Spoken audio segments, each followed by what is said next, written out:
Hello and welcome to the channel. Nigeria is broke. In order to do anything, the government needs to borrow. Currently, the country's debt stands at almost 78 trillion naira. That is a huge sum of money. Buhari, a typical Hausa, just run Nigeria like a typical Hausa. Tinubu, elected suspiciously by INEC during the last election, is expected to be sworn in a matter of weeks if all goes well. But where him won't get the money take run Nigeria. Subscribe, like, share, and comment. Thank you. Where will Tinubu get money to run Nigeria? As Nigeria moves closer to the end of President Muhammadu Buhari's administration amidst severe economic woes, experts have continued to air their views regarding the best way forward for the incoming government. Top on the discussion is the fuel subsidy conundrum. Most economists believe the removal of fuel subsidies, which is long overdue, will boost the economy, advising that certain things must be put in place first. As it stands, the Buhari administration has failed to remove the fuel subsidy, even though it said it only postponed its removal. According to the Minister of Finance, Budget and National Planning, Zainab Ahmed, the government did not suspend plans to remove fuel subsidy, but expanded the committee to involve teams from the incoming government and state governors.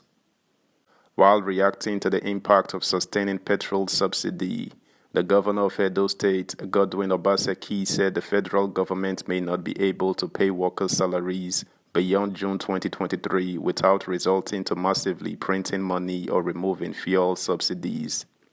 Most experts share in Governor Obaseki's worries about the payment of workers' salaries, as well as how the new administration can remove subsidy without increasing workers' salaries to absorb the shock. They are also concerned about the impact of removing subsidy on the masses. In all these concerns, Paul Alaje, an economist, observed that the real problem Nigeria has is the decision and policy it undertakes. According to him, in economic terms, Nigerians should be paying for subsidy. Unfortunately, because of policy, decision, monetary and fiscal, altogether, the Nigerian government is forced to pay subsidy. In 2015, the exchange rate official window was 199 at the parallel market. It was between 320 to 360. If that rate was to hold today and we are buying PMS between 190 to 195, the truth is that there will be no subsidy.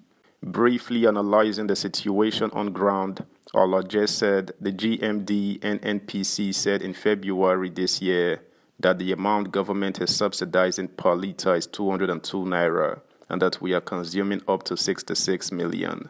He multiplied the numbers to say that the government is paying over 400 billion per litre. By how much have we devalued the naira? It's now more than 200 naira because the official rate as we speak is over 460. So if we are at 199 and ensure that we work on this economy, that we don't allow the currency to devalue, are we still going to say we are paying for a subsidy? So, who exactly is responsible for the management of the Nigerian economy? Alaje, who spoke during a Rice TV interview, further exposed the inconsistencies in the government's handling of the fuel subsidy. He noted that successive governments from Ibrahim Babangida's regime to civilian all had an interest in removing subsidy. And during this Buhari's tenure, Adams Oshiomhole at one time said there was no subsidy, and later they said there was a subsidy. Also, in 2020, the then Minister of State for Petroleum said the subsidy had been removed, and the same GMD of NNPC reiterated that the subsidy had been removed. Today, the government is still paying for subsidies partly because of policy and other factors. Nigerians should not be made to pay for poor governance and poor economic policy that the government has made in recent times. Reacting to Governor Obaseki's statement, he said, "I have listened to the governor of Edo State. and also a number of international organizations such as IMF submission about why subsidy should be removed. Another submission they have made is about why the Nigerian government should stop borrowing. When Obaseki talked about printing money, he spoke in technical terms, not printing physical money. That will of course induce inflation.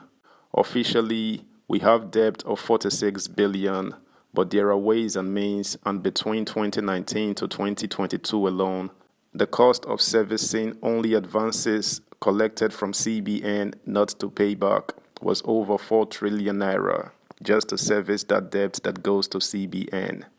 339 billion was used to service in 2019.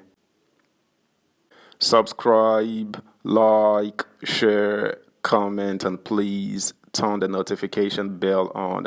Thank you. Alaja insisted that before the subsidy is removed, there are critical steps the incoming administration must take.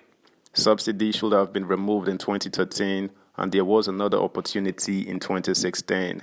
The first thing the Nigerian government must do is to make refineries work, he said. This, according to him, is important so that Nigerians that are buying per liter of petrol at 350 naira will not suddenly be made to pay 800 naira for committing no sin. Our local refineries must work. Government is spending billions of naira on making refineries work. In fact, we have workers at the functional refineries.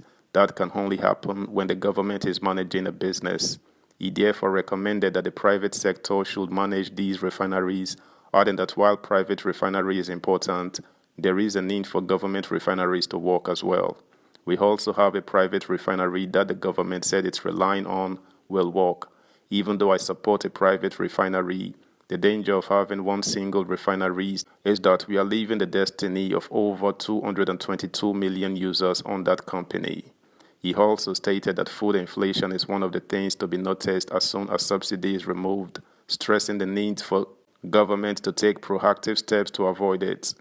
Inflation in Nigeria is over 22%.